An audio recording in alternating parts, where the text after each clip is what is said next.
Oh, I can hear you clearly. Can you hear me clearly? Yeah, dude. All right. Yeah, dude. I Rocking. like your racing seat. Thank you. You got the same one. Yeah. It's the best bang for your buck on YouTube on Amazon by far. What do you got glove wise? We might actually have the exact same ones. Okay. There you go. Oh, These are actually my karting gloves. I've One of used my these pairs. for That's why they're a little everything. dirty. Karting with you on that endurance session. I drove the Carbon Mustang around Sonoma in these, and I'm walking around, and everyone's got like the official FIA like Sparko flame retardant ones.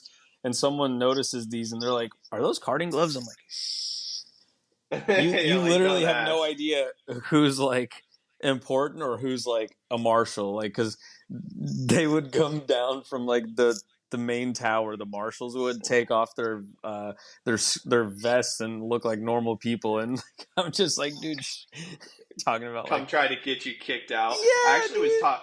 I ironically was talking to a dude. guy today when we were down in Uptown, who was talking about Velocity, who used to race vintage open wheel stuff. He had a like Oh, a 1968 Formula Two car, and then he also used to race Formula Junior, which is pretty sick too. that's what they had up there. They had like 13 different categories or like 12 different categories ranging from uh 60s and 70s and like Corvettes. They had an entire category dedicated to Mustang versus Mini Cooper, Mini versus not Mustang, and it not was necessarily comparable vehicles. yeah, it was called Mini versus Mustang, and you just had the first gen Minis, the tiny ones Oh yeah. with like 1967 Mustangs roaring behind them.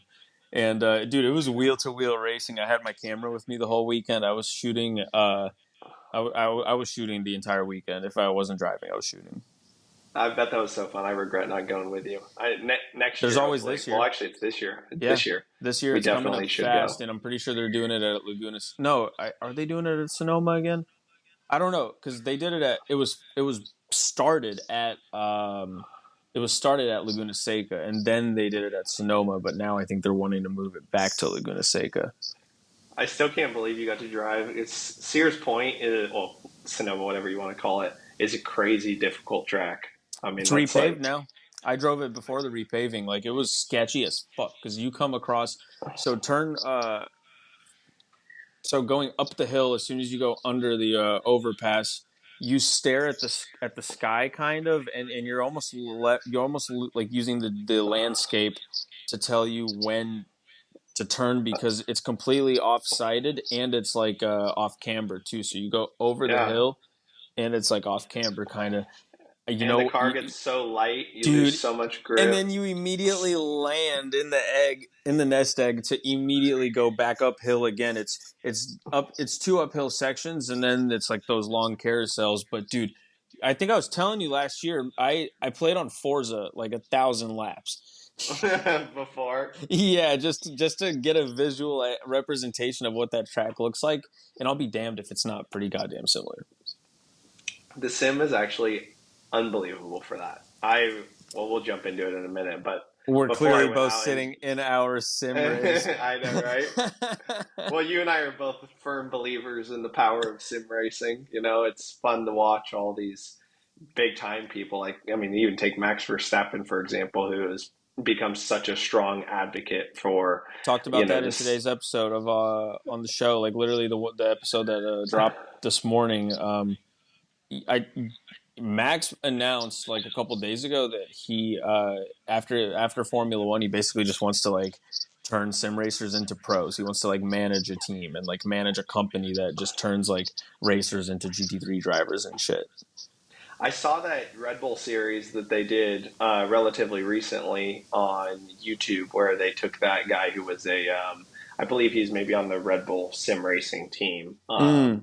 but they put him in a 992 GT3 Cup car, and then they took him from that, and I think he drove the Formula Renault 3.5, and then he got to drive one of the later RB cars, Can which you is, imagine? dude, and I mean, for You're people just like us, like, that'd be a hey dream. mom, hey mom, look, you know, And and then it's the jump from a 3.5. I mean, Formula Renault 3.5 is a fast car. It's a, F1 Where are they Academy on the and previous scale? ladder Like, car. you have like Formula like 2000. You have like Formula Mazda, which are like spec formulas. But like once you get into the 3.5s, that's like championship formula. Those are like the ones that actually like there's championships around them. Whereas like Skip Barber formulas are more for training, I guess. Unless you disagree. Yeah, the 3.5 is a proper, The you know, 3.5 is like a series you might catch on TV. For those that don't know. I don't know, where in the lineup because it's gotten so complicated now between, just the indie ladder alone. Mm-hmm. They've got the two, what is it? See, I can't even remember them all. There's so many of them now. But, they in America here we have F4, and now they have the new F4 car. So they have JS F4, which is Mm. the slower previous gen Formula 4 car. And then now they've got the new Ligier F4 car that's got it's a V4, which is a badass motor.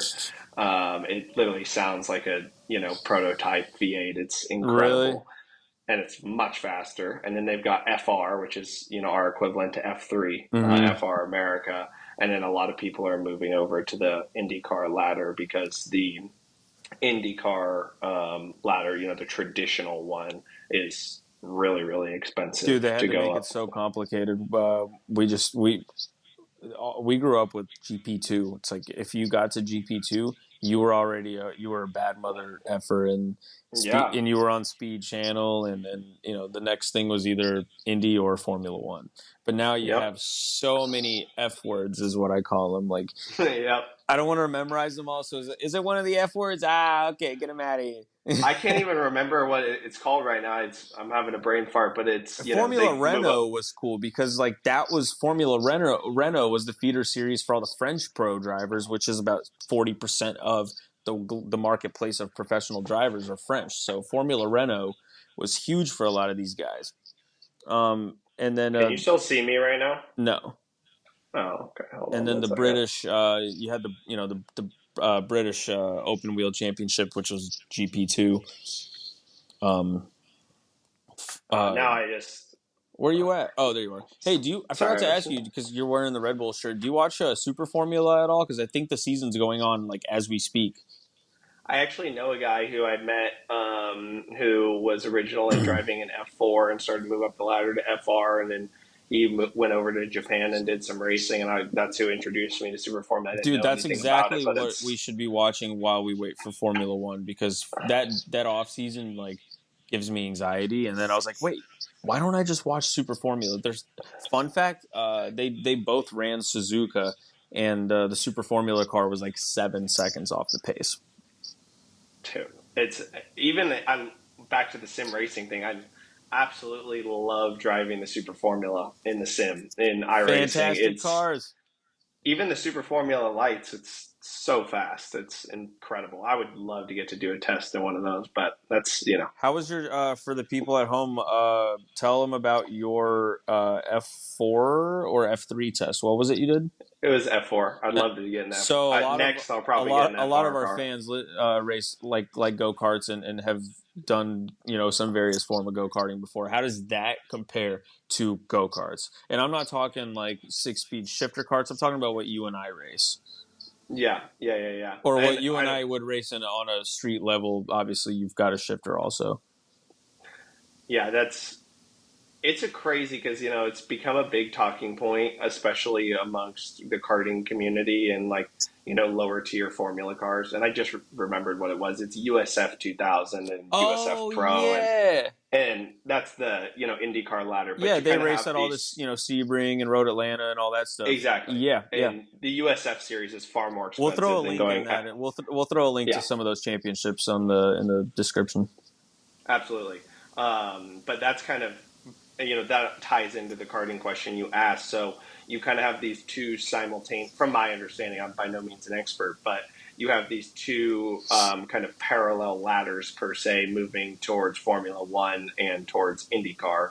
And obviously, the folks that actually make it to those levels are very slim, but they go on to race other things like endurance and, IMSA, Mm. whatever these, even SRO, these other championships For that are sure, so for sure, phenomenal. yeah. But a lot of them don't make it to the pinnacle, of course. But you've got, the USF series, which you move up through. I think it's USF Juniors, and then USF 2000, USF Pro, and then I believe it's Indy Pro, Indy Yeah, Lights, it's cool that or that's now like stuff Indy, and then youngsters NXT can now, I do it, think is what right? it's called. Like young kids can do Yeah, that shit. yeah, and then you move up to the IndyCar. So a lot of people now, I think, are moving out of USF and going to the F4 Mm. side of things, and then kind of crossing the road per se after they do FR, and going back to the USF side, because those previous series are, I think, I don't know the cost, but I believe they're about double to run USF With Pro or without versus F. sponsorship? Most people at that level Most have people no don't have sponsorship. sponsorships. There are some. I mean, of course, just like Mm. anything, there are some, but. Yeah. My favorite saying is, if you want to be a millionaire in motorsports, you better start as a billionaire. So it's just light money on Yeah, fire. if you can't buy two teams, you can't run one.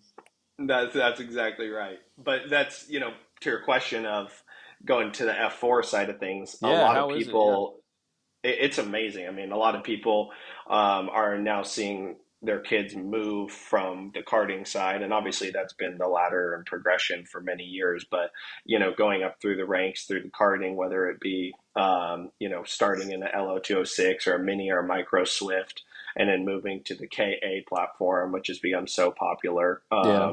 The air cooled two stroke. I think you drove my KA 100 at one point. Things are Single speed. amazing, yeah. Yeah, they're fast. It's single speed, I ended up rear off the brakes only. track. I actually drove one the other day and didn't do so well. Coming from the shifter is just so different because you have no Oh my front god, brakes. yeah. But going from the KA, from my experience, went from the KA 100 and then into the rock shifter and then now into the KZ. But to answer your question directly, going from the KZ to the F4, I mean, you even hear this in interviews with Formula One drivers and IndyCar guys and stuff, that Hey, there's can you really still hear nothing me? like. Yeah, I can hear you. Can you hear Okay, me? cool. Yeah, I threw my phone on the charger and it started a new recording. So, for the folks back at home, we're going to seamlessly merge the clips as if nothing happened. Yeah, there you go. What were we saying? Oh, so going from the shifter car or just karting in general to the F4, the F4 is, it's not, I think, what a lot of people think it is.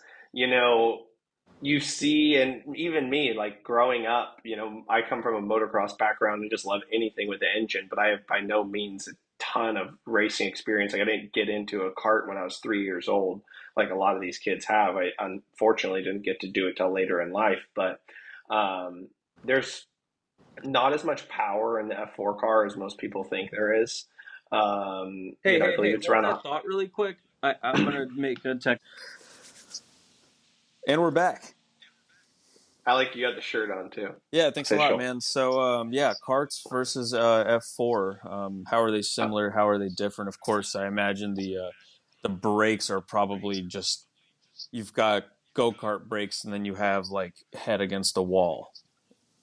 Yeah, it's so that was like the brakes were, if you talk about like the biggest adjustments for me, the brakes were a big adjustment going into the F4 car, and then also just the sheer speed. I mean, obviously in the KZ shifter, depending on the track, we're running anywhere at top speed from 80 to 100 miles an hour, maybe 105 at the very most, depending on the gearing. But usually it's closer to the 80 to 90 range.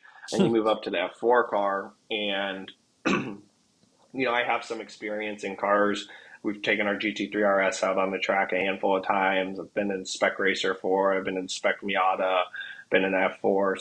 Some other race cars as well. But there's nothing, including the simulator, that can prepare you for the sheer speed. And I mean, honestly, even somebody like myself, I've been around Yeah, speed a lot, and usually I'm not intimidated. yeah, There's a fear and intimidation factor that you just can't replicate in anything, not even in a kart, because the kart track, we do a lot of sprint racing, is such a tight track.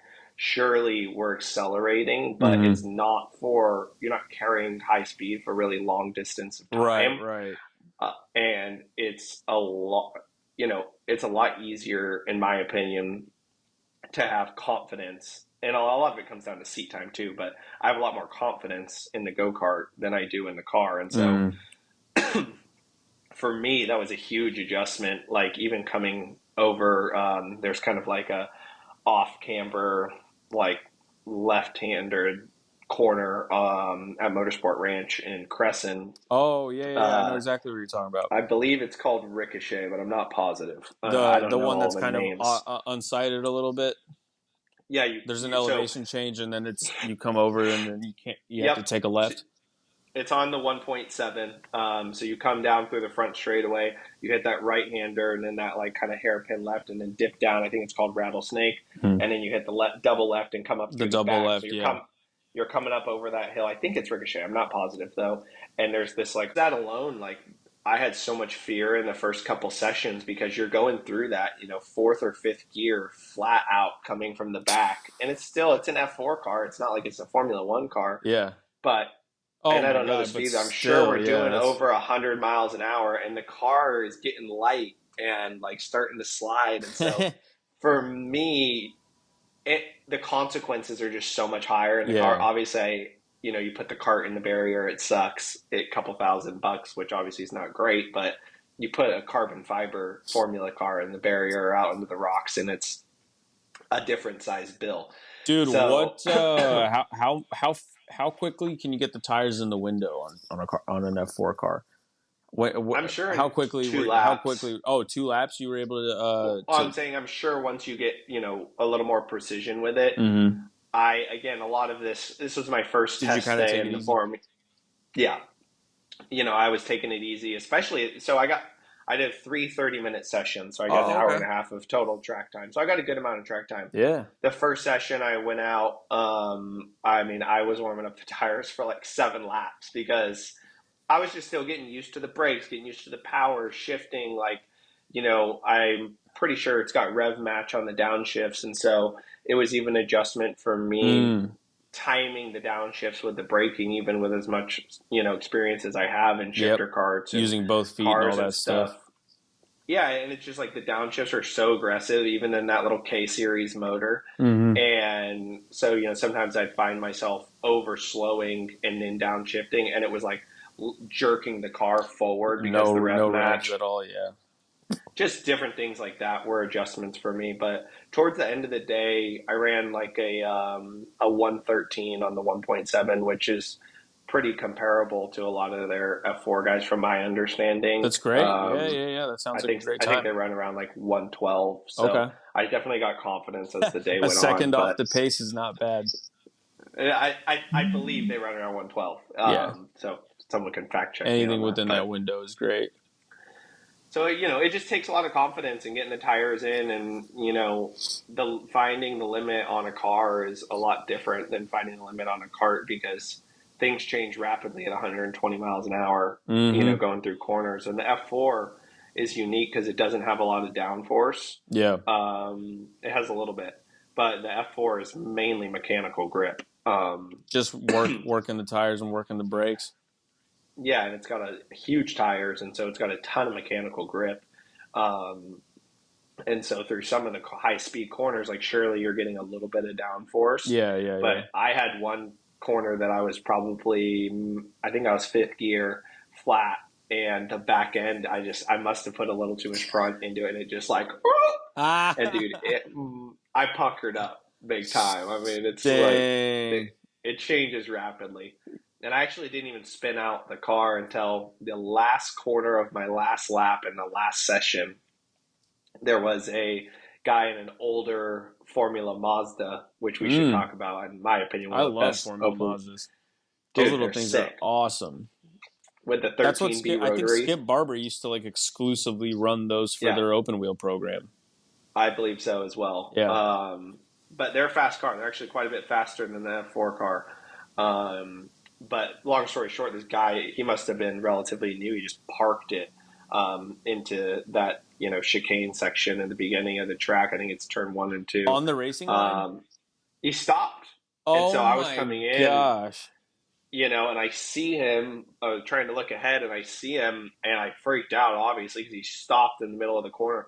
So I slammed on the brakes, and I like went sliding across the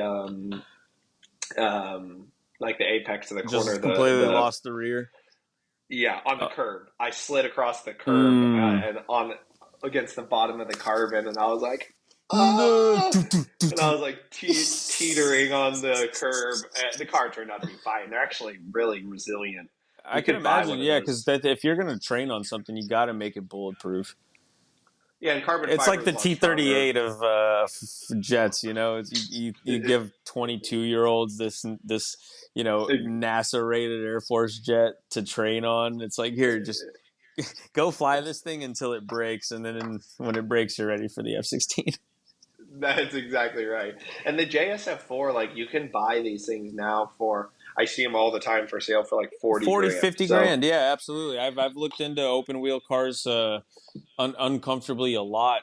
And I'll tell you why. It's because like here in Dallas, bro, we have not two or three, but we have like four racetracks just outside the city. yep, And where Cars and Coffee was 2 weeks ago at G2, they're officially open now, which means that if you yep, own a personal racetrack and you can situate yourself with insurance, which the guest on tomorrow's episode is actually from a motorsport and exotic car insurance company. So he does trackside insurance, pretty much a daily policy. If you just own a race car and you want to go rip, you can get yeah, one of these policies. So it got me thinking, like, now that we have G2 Motorsports Park outside of Dallas, where yep. you can bring any race car you want, and it's the the story is so funny. It's 3 miles long. It's an FIA circuit, and it was designed by Tilke, the guy that designed all the Formula One Yep. tracks.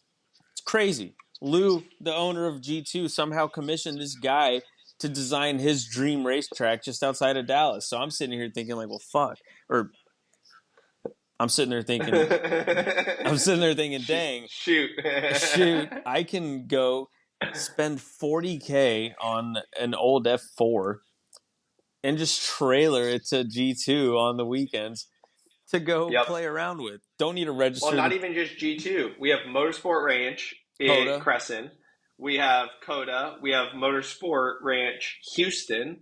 Yeah, We but those aren't have like FIA, 3 miles long. Like, yeah. and No, Coda's you're right. far away. So G2 being 45 minutes away is like it's this massive compound, and you can buy yourself a condo too. In my opinion, Yeah, I'd like to score one of those condos to see the show grown there. That would be the type of yeah. place we could just host a show, keep a race car on the first floor, have people come race on the simulator, have guests come on the pod, and then also go out in the backyard and rip any time of the It'd be day. so sick. And of course, we have another world class facility, Eagles Canyon. They're racing out there today. What are they doing out WRL, there today? which WRL. So it's 2 day endurance style team racing, and they run some really cool cars. They run everything from your modified 235i BMW all the way up to proper GT4 cars. People are Wow. running. Some There's even a few Are these people all running. amateur drivers or pros too? I think there's a good mix. Once you move up to the top class, which is GTO, I believe is what it's called. GTO has your fair mix of drivers and skill levels. So, Dang. I mean, when you talk about racing is very, very expensive. Unfortunately, that's why I Yeah, don't get most to do people as do this much of out of it their as I own want. pocket. Yeah. Oh, at this level too, no one. I mean, unless you're the pro driver Yeah. on a WRL team in GTO that is coaching the other drivers, you're paying, and you're seeing the cost. Though this is a lot of money, obviously, but the cost for what you get in WRL, especially in GTO, like driving a proper GT4 race car Mm-hmm. with a crew, with tires, with fuel, with car rental, track entries, hospitality, the whole 9 yards. You can do anywhere from like $8,000 to $10,000 for the whole race weekend, That and you're sounds kind of getting low, honestly. for what we're talking about. All Yeah, I things mean, you take considered, it. yeah. I mean, for pay drivers, with sponsor or without sponsorships, it could easily be five figures. So. Well, take for example, like we've looked into me going to race in the MX5 Cup, Oh, I like and that. MX. It's a good championship. It's some of the best racing in the world, and it's the most affordable. But arrive and drive in a Miata, and you're not talking endurance. So in WRL, you might be getting 4 or 5 hours of track time. Mm. In MX5 Cup, I don't know, maybe an hour or two. MX5 Cup, those $30,000 a weekend. And that's for, an arrive and drive program in a Wow. freaking Miata. So I would rather run GT4 with WRL and be, team endurance, and just a lot Mm. more fun. The principles of endurance I I think I endurance is agree. the best level of racing. We're gonna have not one but two endurance drivers on the program here pretty soon, and that's what I can't wait for. Is these is the firsthand stories of like forget just driving the 24-hour race. It's the setup before that. Like what goes into preparing your entire team for 24 hours of racing, and yeah. So And I personally love endurance racing. You and I both watch Daytona and yep, Le Mans and all that stuff. So yeah, dude, that stuff fascinates me.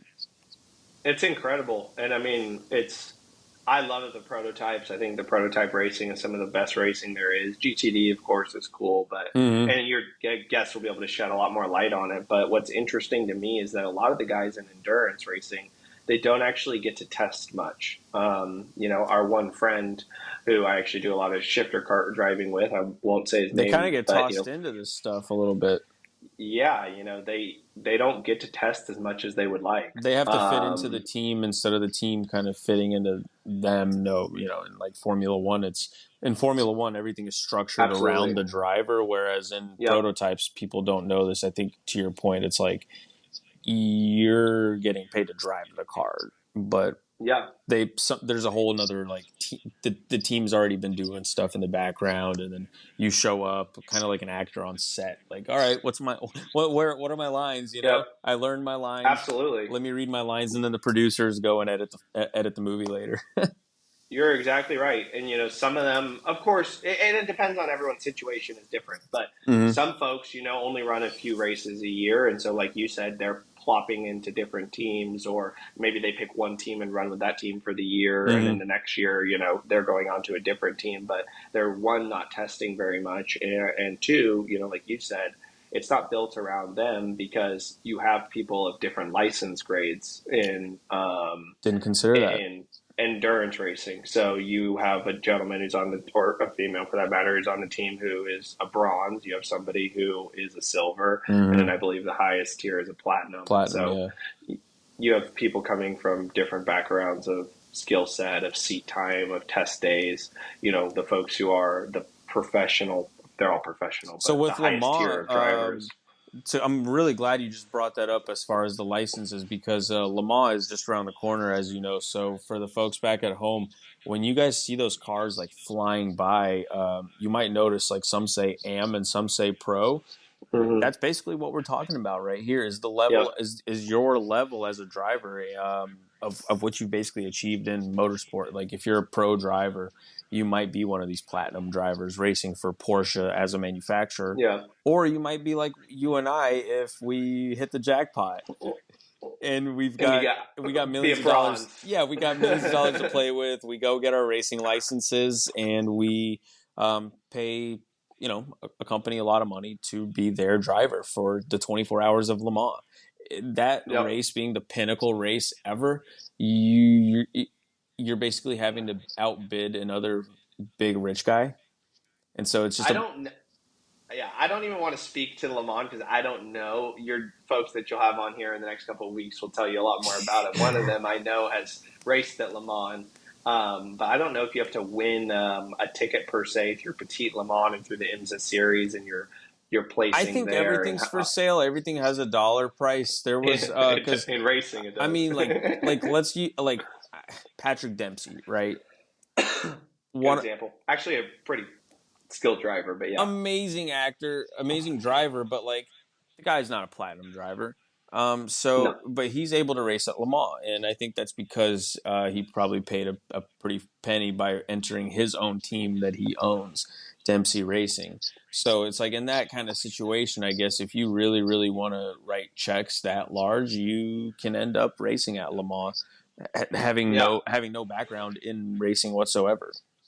I guess maybe I that would be was curious. I'd be curious to look into that because you have. I mean, not that I can't afford that, but just from a hypothetical We'll standpoint, throw in is on it. yeah, right. Get everybody Venmo a little bit. Maybe I'll be able to go run at Le Mans. If every person No, but listening to like, the show sends Dom and I $1 to get us to Le Mans, we will live stream the that's full right. 24 hours.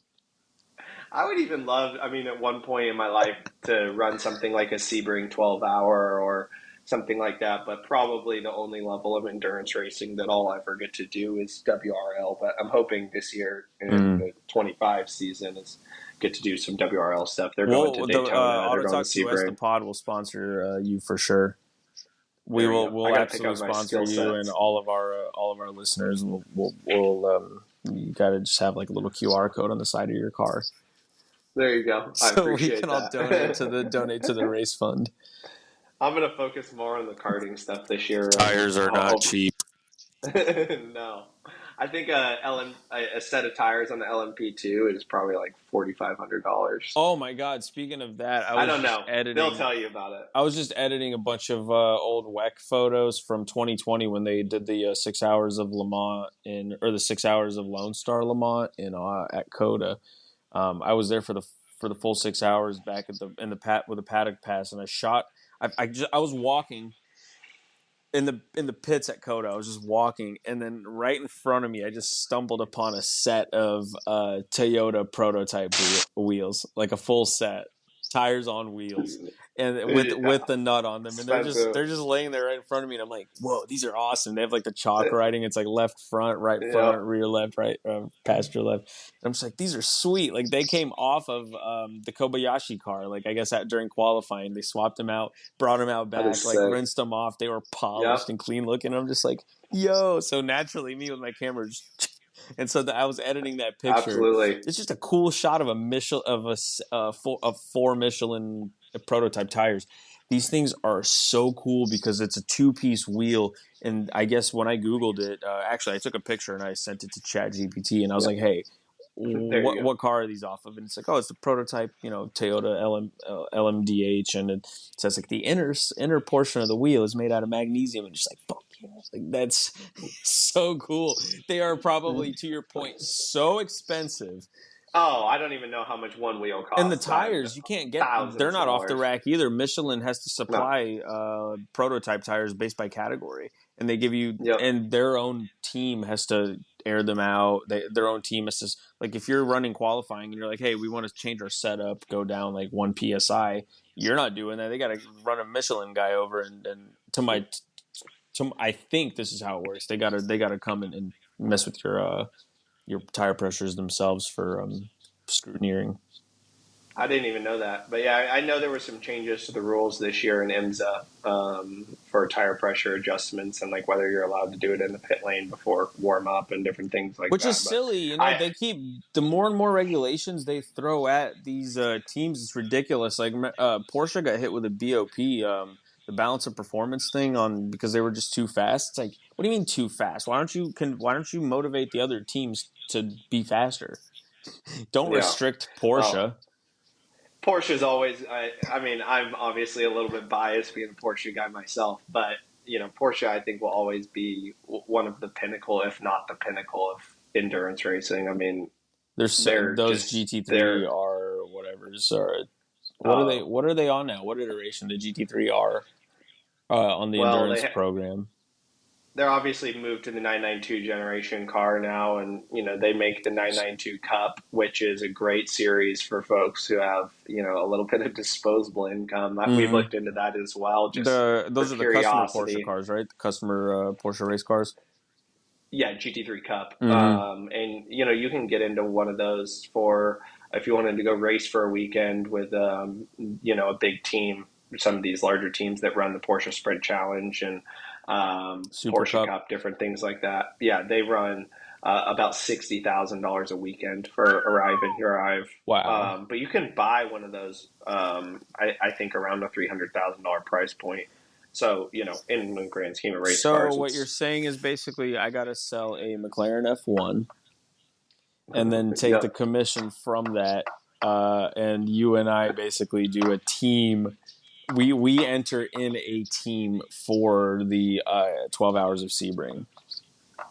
So, well, when you get into it, that's what I was going to say. So the cup is not used for the endurance, from my understanding. Maybe there are endurance Yeah, you're races probably in the right. cup Actually, car. I don't think I've ever They seen cup use, cars in it. Well, maybe there is like a one-off series or something. That'd be kind of cool. well, they use the GT3R, like you were The saying, and then GT3R, yeah, which of that's out of our course, price range. and then the king of the hill, the RSR, which is one That's of the best that's like a sounding race million cars. dollar race car. Yeah. One Well, of the best okay. Well, how sounding about race this? cars How about ever this built. plan? How about this plan? We buy something off of racingjunk.com, My favorite website. like a older like a 991 GT3R.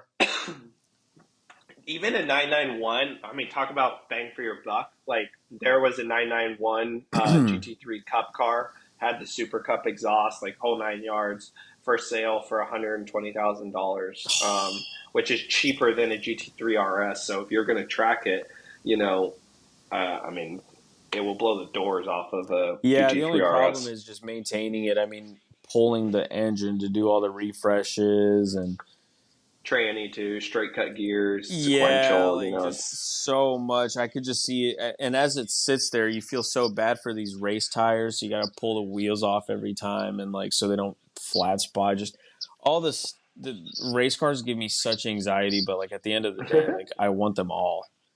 Yeah, me I too. want like I want to buy like a CVS or like a Walgreens to turn into like my own like car museum. And Talk about car music. and none of them Oh, are I was gonna, street legal. It's like a collection of just race cars, like F4s, like Mazdas, like a couple GT3 cars, like some absolutely. drift cars. I don't know. Like there's nothing sounds cooler than spending. And race cars are always cheaper than regular cars. If I had five hundred They thousand are, for dollars the most part. for $500,000, I could buy like 10 cool race cars versus one Murcielago. You could. Let's talk about, because I don't want to speak on IMSA too much, because you're going to have an endurance, because you're going to have some professionals on here who will know Some 100 some times more players, than yeah. me. I'm very ignorant when it comes to that. So let's talk We about can something speculate. that's How about that? We can speculate. exactly.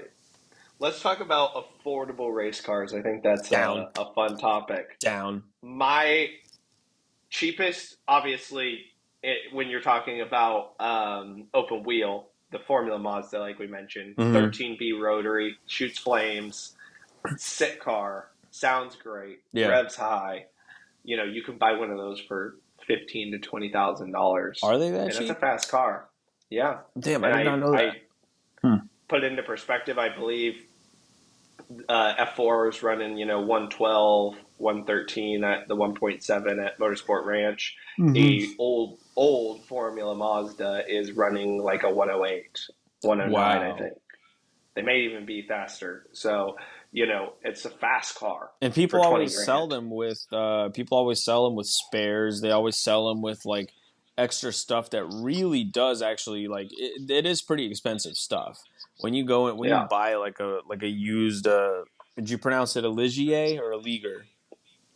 Ligier. Ligier, yeah. I I always think that's how you say I it. think it is too. I think I've just been saying Liger for the last like 10 years. I'm pretty sure it's Ligier. I'm not positive, So but I think so. the Ligier F4, which is like the one everybody sees on Google, if you've seen a Formula 4 car, it's usually the Ligier that people pop up, or the Or Tatus, Tatis. Yeah. Tatus, anus, Whatever the they are. Tatus. That's so funny. So yeah, like those are.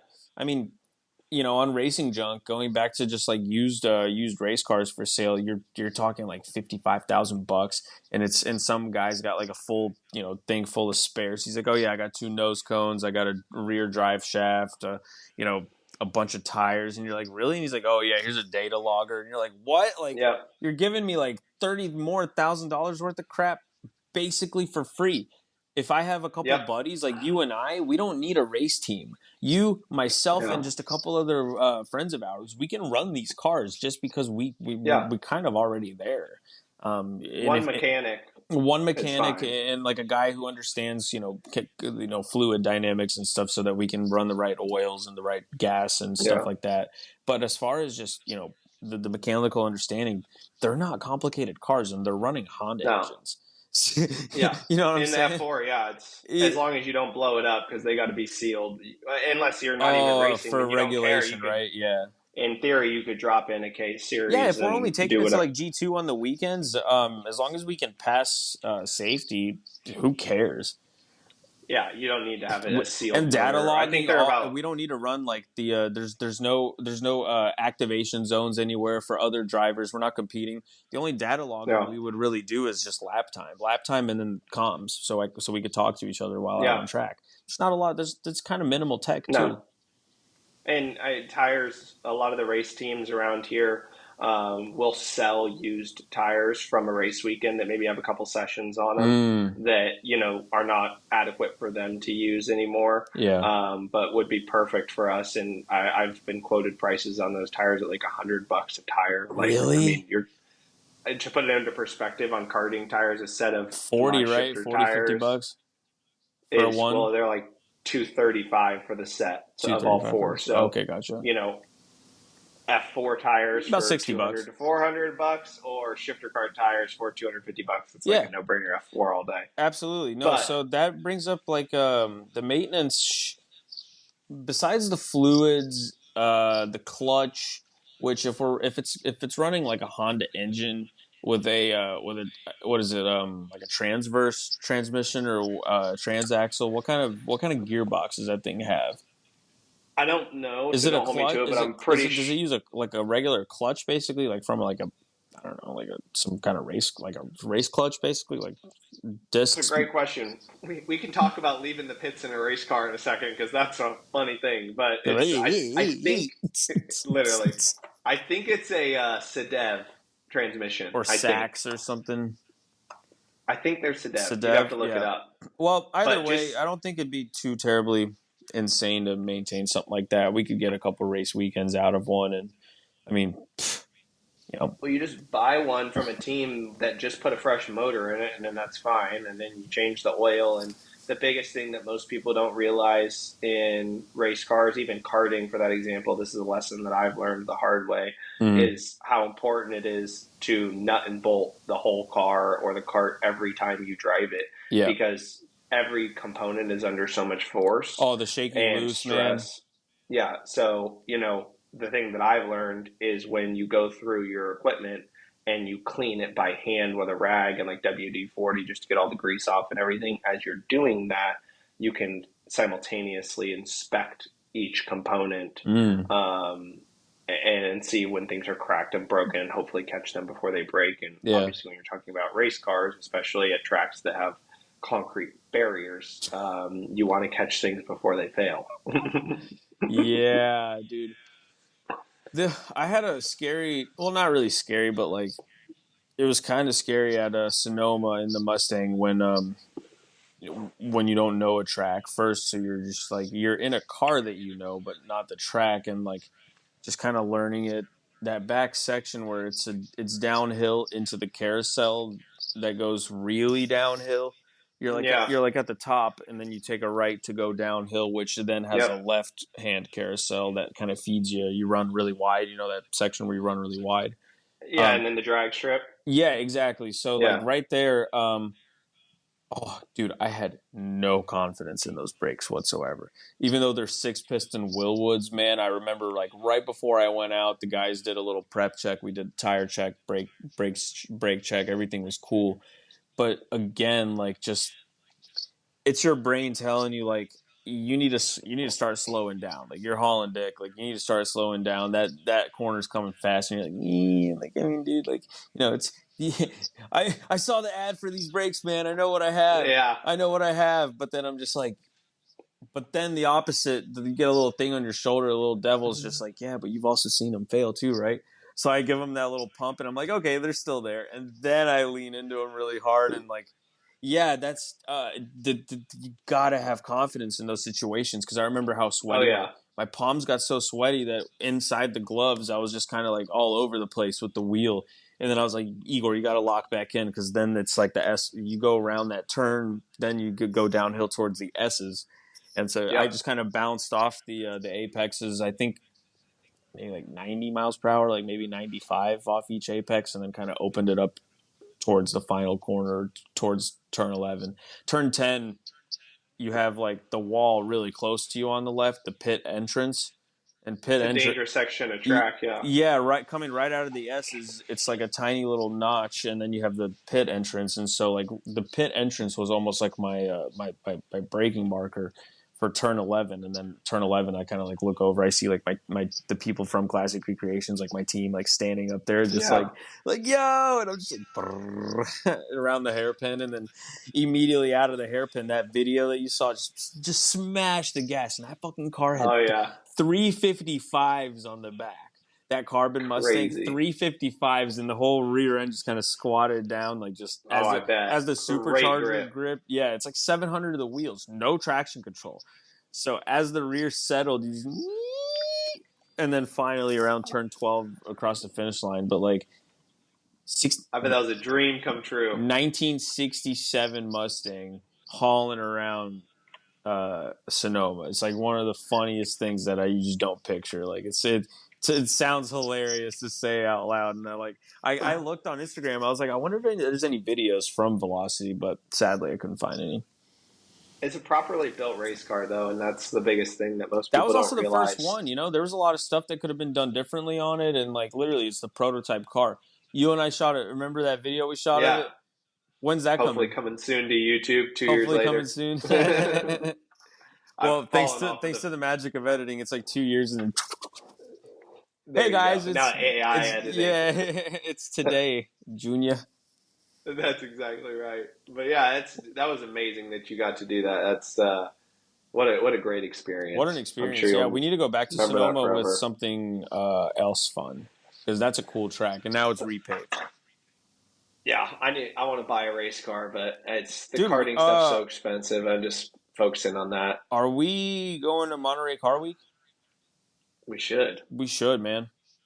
Actually, I'm leaving for Europe like a couple days What? after that. So yeah, we got a No. wedding out in Italy, but hopefully, actually, I'm gonna try to organize a test day at Ooh. South Garda, which is one of the like most famous go kart tracks in the world. Hopefully, Dude, I by think the I've heard of that place. Is that in Spain or um, Italy or it's in something? Italy. Yeah, Italy? yeah, That's super cool. Yeah, I've seen some of the drivers that I follow on Instagram. They've karted there. yeah. It's unbelievable. So I'd love to do some. I don't It, know many of the tracks there, it's a but proper karting place. Exactly. And those guys over there, I mean, the Europeans, when you talk Mm-hmm. shit, they call it KZ, but that's because that's how they KZ. pronounce Z. But when you talk KZ with them, that's like the pinnacle of motorsport in Europe is Nice. shifter carts. They eat that stuff up. Obviously, aside from Formula One, but Yeah. they're incredible drivers over there. So hopefully they can NRG? teach me a thing or two. That's right. Hey. The classic, the sim racing rig. Heck Should we yeah, talk dude. about sim racing real quick? I know that I'm pretty garbage and that I like Oh, stop. the four. Well, lately I haven't even been running the 488. I've been running a bunch of Porsche GT3 like R Yeah. Nürburgring, just trying to You get my Nürburgring lap time down because I know one day I'm gonna go to that place and I don't want to be a fool. I need. I've probably got a couple thousand laps under my belt right now. I need a couple tens of thousands. the Nürburgring is a very hard track to memorize. I don't know it for I've started. diddly squat. So I've started having it in my sleep, so I think I've got it memorized now. that means you might be getting close. Pretty much, Speaking yeah. of lap records, there have they ran the new ZR1 there at all? I don't know if they ran the new ZR1, but the Mustang did under 7 seconds, under 7 minutes, which is all I care about. The Mustang GTD. What are your thoughts on the GTD? Nuts, the coolest Mustang ever built. I saw it 2 years ago at Quail, and I knew it was going to do it. Like when I saw the prototype, some cars like they kind of just like they're menacing, and like when a manufacturer tells you what the goal of the car that they're releasing is and why they release it in the first place, and then you see it, and then you hear that it's like limited edition 300,000, you're just like, all right, like what's this thing all about, dude? When I saw it, I go, they're fucking doing that 3 minutes. They're doing that sub 7 minutes. Absolutely, like Porsche is I think done. it's sick. When Okay, relax. it's faster, bro. It's faster. No, it's not. On the Nürburgring, it is. Yeah, it is. No, it is not. The new 992 GT3 RS. Manthe, blow the doors off that thing. How fast did it do the Nürburgring? I don't know. Look. Go find out. P-boy.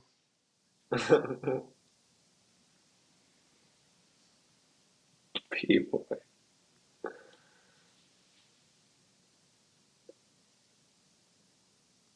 644. No way.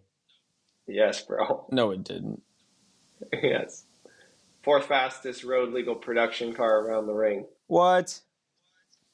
It did a 644.848. And then it No. also ran a separate lap time of a 649 with the YSOC package. Let's see.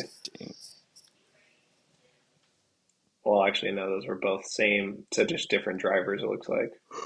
What did the Kevin Mustang Estra? run? Kevin Estra? No. George Bergmeister. Really? Kevin Estra set the record when he drove the GT2 RS. And, okay. So, for the listeners out there, the Mustang GTD did a 6 minute and 57 seconds, and the 992 GT3 RS did a 644. So, well, basically went by it like it was stopped. Damn.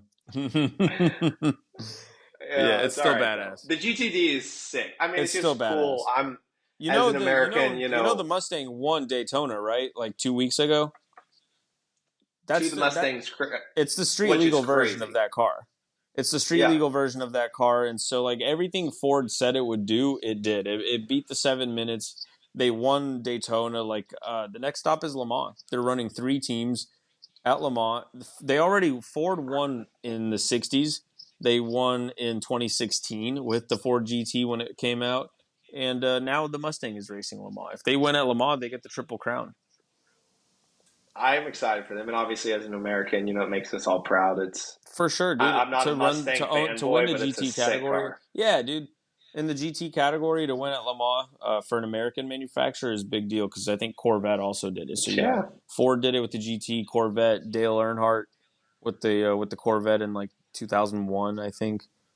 Dude, I love that Corvette so much. That's a fun car on the sim.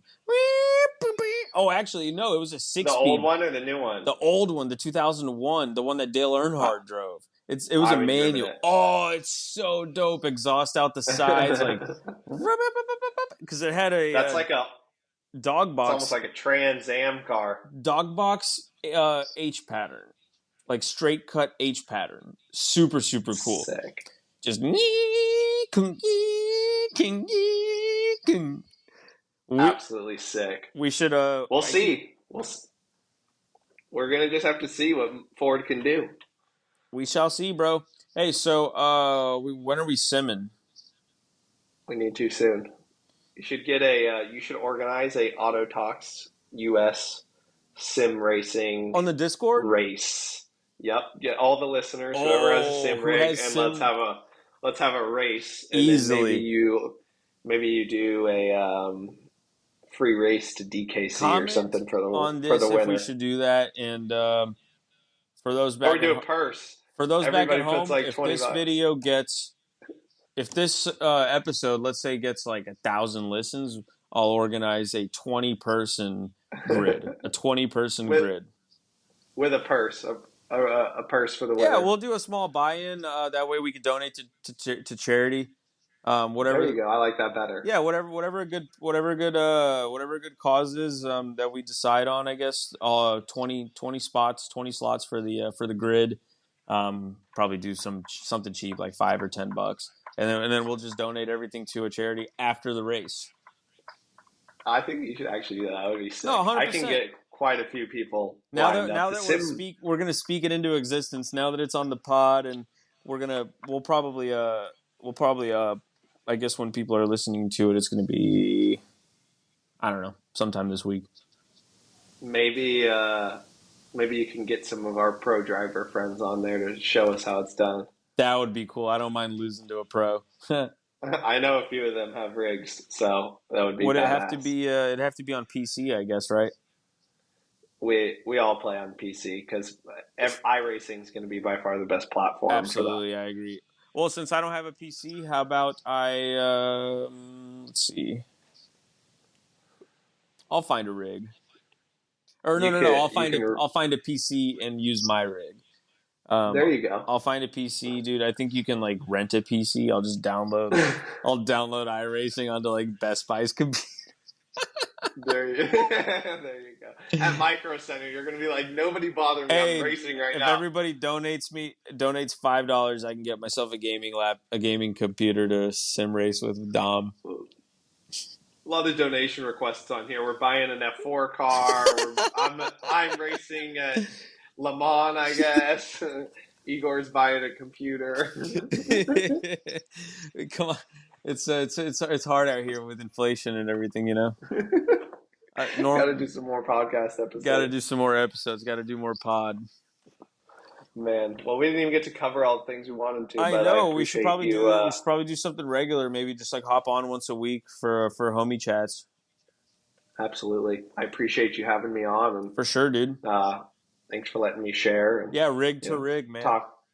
That's right. NRGC to NRGC. We're two peas in a pod.